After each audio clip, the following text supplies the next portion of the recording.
من الشیطان الرجیم بسم اللہ الرحمن الرحیم وَكَذَلِكَ جَعَلْنَا لِكُلِّ نَبِيٍّ عَدُوًّا شَيَاطِينَ الْإِنسِ وَالْجِنِّ يُوحِي بَعْضُهُمْ إِلَى بَعْضٍ زُخْرُفَ الْقَوْلِ غُرُورًا وَلَوْ شَاءَ رَبُّكَ مَا فَعَلُوهُ فَذَرْهُمْ وَمَا يَفْتَرُونَ وَلِتَصْغَىٰ إِلَيْهِ أَفْئِدَةُ الَّذِينَ لَا يُؤْمِنُونَ بِالْآخِرَةِ وَلِيَرْضَوْهُ وَلِيَقْتَرِفُوا مَا هُمْ مُقْتَرِفُونَ أَفَغَيْرَ اللَّهِ أَبْتَغِي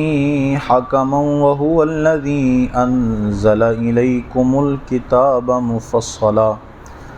وَالَّذِينَ آتَيْنَاهُمُ الْكِتَابَ يَعْلَمُونَ أَنَّهُ مُنَزَّلٌ مِّن رَّبِّكَ بِالْحَقِّ فَلَا تَكُونَنَّ مِنَ الْمُمْتَرِينَ صدق اللہ مولانا العظیم الصلاة والسلام علیک وعلی آلک واصحابک یا سیدی یا حبیب اللہ الصلاة والسلام علیک یا سیدی یا نبی اللہ وعلی آلک واصحابک یا سیدی یا نبی وَكَذَلِكَ جَعَلْنَا لِكُلِّ نَبِيٍّ عَدُوًّا شَيَاطِينَ الْإِنسِ وَالْجِنِّ اور اسی طرح ہم نے ہر نبی کے دشمن کیے ہیں آدمیوں اور جنوں میں کہ شیطان یوحی بعضهم الی بعض کہ ان میں ایک دوسرے پر خفیہ بات ڈالتا ہے زخرف القول غرورا بناوٹ کی دھوکے کی بات وَلَوْ شَاءَ رَبُّكَ مَا فَعَلُوهُ اور تمہارا رب چاہتا تو وہ ایسا نہ کرتے فَذَرْهُمْ وَمَا يَفْتَرُونَ تو انہیں ان کی بناوٹوں میں چھوڑ دو وَلِتَصْغَىٰ إِلَيْهِ أَفْئِدَةُ الَّذِينَ لَا يُؤْمِنُونَ بِالْآخِرَةِ اور اس لیے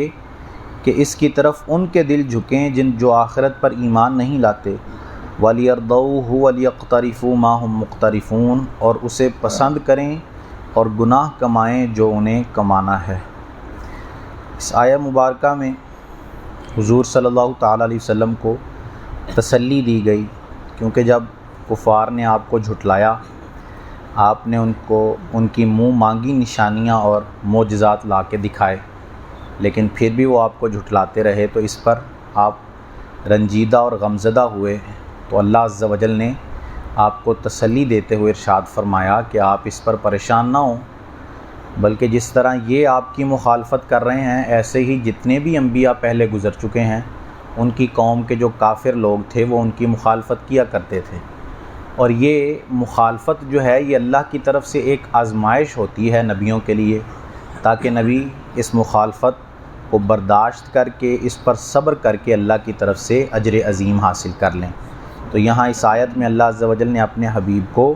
تسلی دی اور انہیں فرمایا کہ یہ جو آپ کی مخالفت کرتے ہیں گویا یہ شیطان ہیں جو ایک دوسرے کی طرف باتیں بناتے ہیں اور آپ کے خلاف جو ہے اس طرح کی باتیں کرتے ہیں۔ یہاں شیطان فرمایا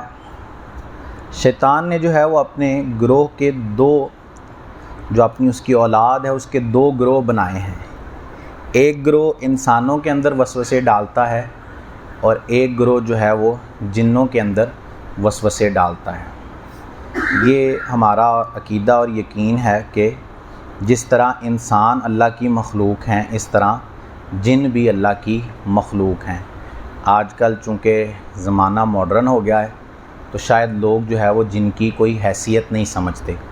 حالانکہ یہ ہمارے ایمان کا حصہ ہے جن پر ایمان لانا کیونکہ یہ اللہ کی مخلوق ہے جس کا تذکرہ اللہ عز و جل نے خود فرمایا ہے خلق الانسان من صلصال کالفخار وخلق الجان من مارج من نار انسان کو بجتی ہوئی مٹی سے پیدا کیا اور جنوں کو اللہ نے آگ سے پیدا فرمایا وہ خود اس کا جو ہے وہ واضح اعلان فرما رہا ہے۔ تو دونوں گروہوں کے اندر جیسے انسانوں کے اندر مسلمان ہوتے ہیں کافر بھی ہوتے ہیں انسانوں کے اندر نیک لوگ ہوتے ہیں اور برے لوگ بھی ہوتے ہیں ایسے ہی جنوں کے اندر بھی مسلمان اور کافر ہوتے ہیں اور اسی طرح جنوں کے اندر نیک لوگ بھی ہوتے ہیں اور برے لوگ بھی ہوتے ہیں۔ تو شیطان نے اپنی اولاد کے دو گروہ کیے ہیں، جو ایک گروہ جو ہے وہ انسانوں کے اندر وسوسے پیدا کرتا ہے اور دوسرا گروہ جو ہے وہ جنوں کے اندر وسوسے پیدا کرتا ہے۔ اور ضروری نہیں کہ یہاں شیطان سے مراد ابلیس ہی ہو، بلکہ یہاں ہر وہ بندہ شیطان سے مراد ہے کہ جو کسی کو شریعت کے خلاف کام کرنے پر ابھارتا ہے، جو کسی کو شریعت کی خلاف ورزی پر ابھارتا ہے، وہ بندہ شیطان ہے، چاہے وہ انسانی شکل میں ہو یا چاہے جس بھی شکل میں ہو۔ تو یہاں شیطان فرمایا تو اس سے ہمیں جو ہے وہ ہر طرح کے شیطان سے بچنے کا حکم ہے۔ ابلیس سے تو بچنا ہی بچنا ہے، اور دوسرے جو انسانی شکلوں میں شیطان ہمارے پاس ہوں کہ وہ ہمیں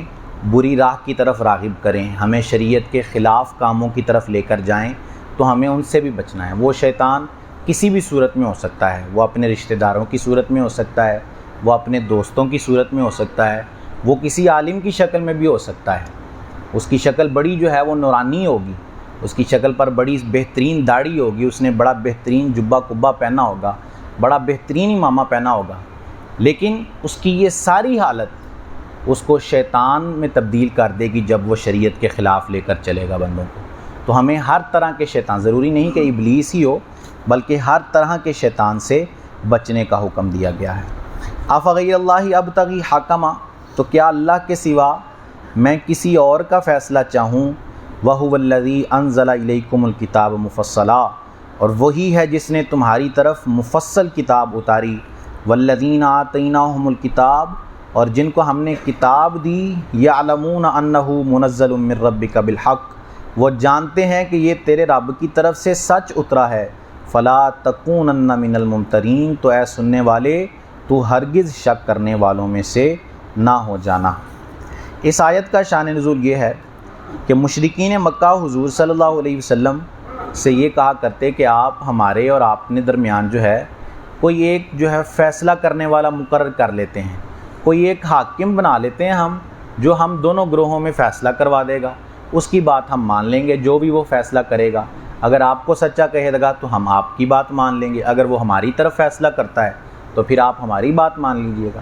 اس پر یہ آیہ مبارکہ نازل ہوئی اور سرکار نے ان مشرکوں سے کہا کہ مجھے کسی حاکم کی ضرورت ہی نہیں ہے، جب اللہ نے فیصلہ کر دیا ہے، میرا حاکم تو اللہ ہے، اس نے جب فیصلہ کر کے بتا دیا ہے کہ اللہ وحدہ لا شریک ہے،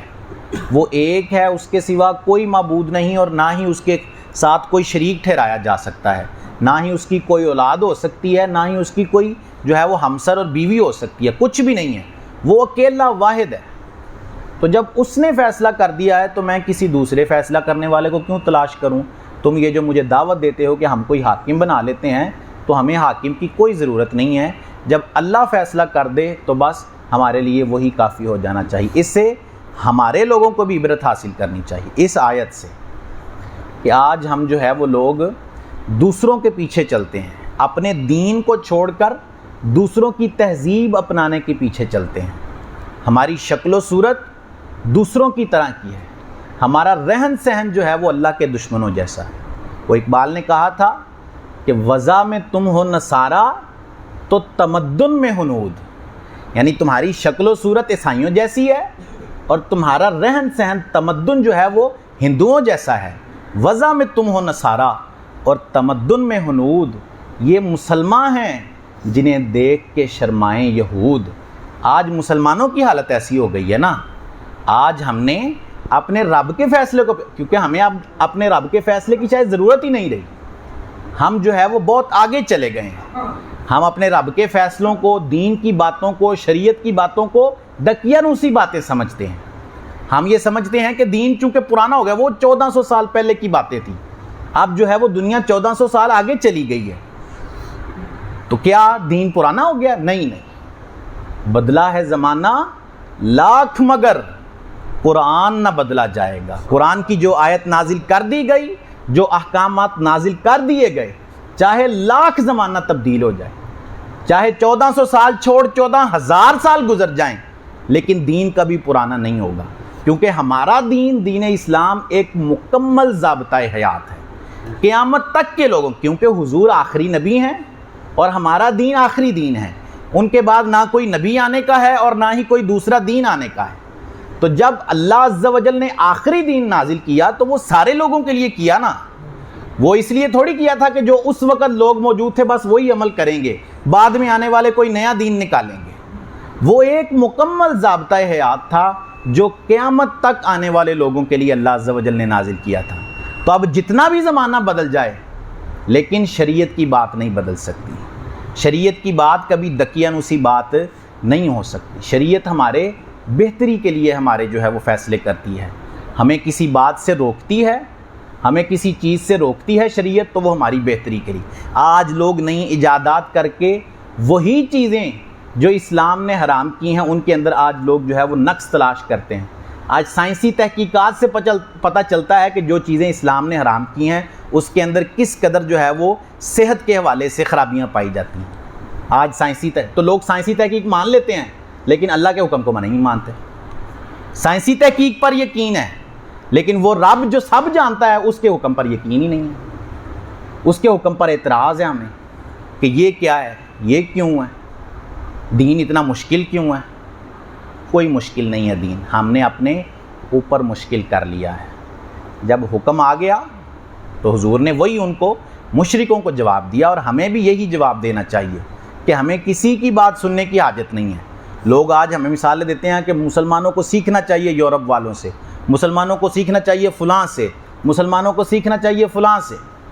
مسلمانوں کی اپنی تاریخ اتنی جو ہے وہ بہترین ہے کہ مسلمان اگر اپنی تاریخ پر عمل کرنا شروع کر دیں تو کسی دوسرے سے سیکھنے کی حاجت نہیں پڑے گی، کسی دوسرے کی طرف دیکھنے کی حاجت نہیں پڑے گی۔ وہ لوگ جو آج ہمیں سکھاتے ہیں وہ سب کچھ مسلمانوں سے ہی تو سیکھا ہے، انہوں نے سب کچھ مسلمانوں سے سیکھا ہے۔ یورپ میں، اسپین میں جب اسلام پہنچا تبھی دین جو ہے وہ وہاں علم پہنچا۔ پہلے تو ان پڑھ تھے وہ یورپی لوگ، اسلام نے وہاں علم پہنچایا۔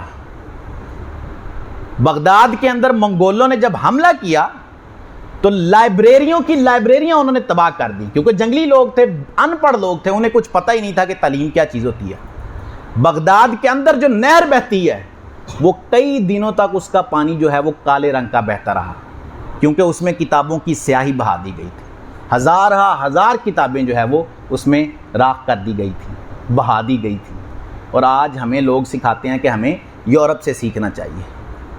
یورپ مسلمانوں کی کتابوں کے ترجمے کر کر کے مسلمانوں سے سیکھتا ہے، لیکن آج ہمارے مسلمانوں کے اندر احساس کمتری آ گئی ہے۔ ہم سمجھتے ہیں کہ ہم شاید پتہ نہیں کوئی کتنی پچھڑی ہوئی قوم ہے، حالانکہ ہمارا دین، ہماری تہذیب، ہماری تاریخ جتنی بہترین ہے شاید ہی کسی قوم کی تاریخ اتنی بہترین رہی ہو۔ لیکن وجہ کیا ہے پستی کی؟ وجہ کیا ہے احساس کمتری کی؟ کہ ہم نے اپنے دین کو چھوڑ دیا ہے، ہم نے اپنے دین کو پیچھے رکھ دیا ہے، ہم نے اپنی دنیا آگے کر لی ہے۔ تو جب دین پیچھے رکھ دیا جائے اور دنیا آگے کر لی جائے تو ایسے ہی تباہی اور بربادی آ جاتی ہے، نعمتیں واپس لے لی جاتی ہیں، احسانات جو اللہ کی طرف سے ہوتے ہیں وہ واپس لے لیے جاتے ہیں، کیونکہ ہم نے دین کو چھوڑ دیا ہے۔ تو جب اللہ کی طرف سے حکم آ جائے تو پھر کسی دوسرے حکم کی ضرورت نہیں رہتی، بس وہی حکم جو اللہ نے نازل کیا ہے وہی کافی ہو جاتا ہے۔ اللہ عز و جل سے دعا ہے کہ اللہ عز و جل ہمیں عمل کی توفیق عطا فرمائے، آمین بجاہ خاتم النبی صلی اللہ علیہ وسلم۔ اللہم صلی علی سیدنا و مولانا محمد معدن الجود والکرم وآلہ وبارک وسلم۔ مال کریم عز و جل نماز فجر اپنی بارگاہ میں قبول فرما، درس کرنا سننا اپنی بارگاہ میں قبول فرما، غلطیاں کوتاہیاں اپنے فضل و کرم سے معاف فرما، ہم سب کی، ہمارے والدین کی اور رسول کریم صلی اللہ علیہ وسلم کی ساری امت کی بخشش فرما، ہم سب کو خلوص و استقامت سے 5 وقت باجماعت نماز پڑھنے کی توفیق عطا فرما، نیکیاں کرنے، گناہوں سے بچنے کی توفیق عطا فرما، مالک ہم سب کا خاتمہ بالایمان فرما۔ وصلی اللہ تعالی علی رسولہ خیر خلقہ محمد وعلی آلہ واصحابہ اجمعین برحمتک یا ارحم الراحمین۔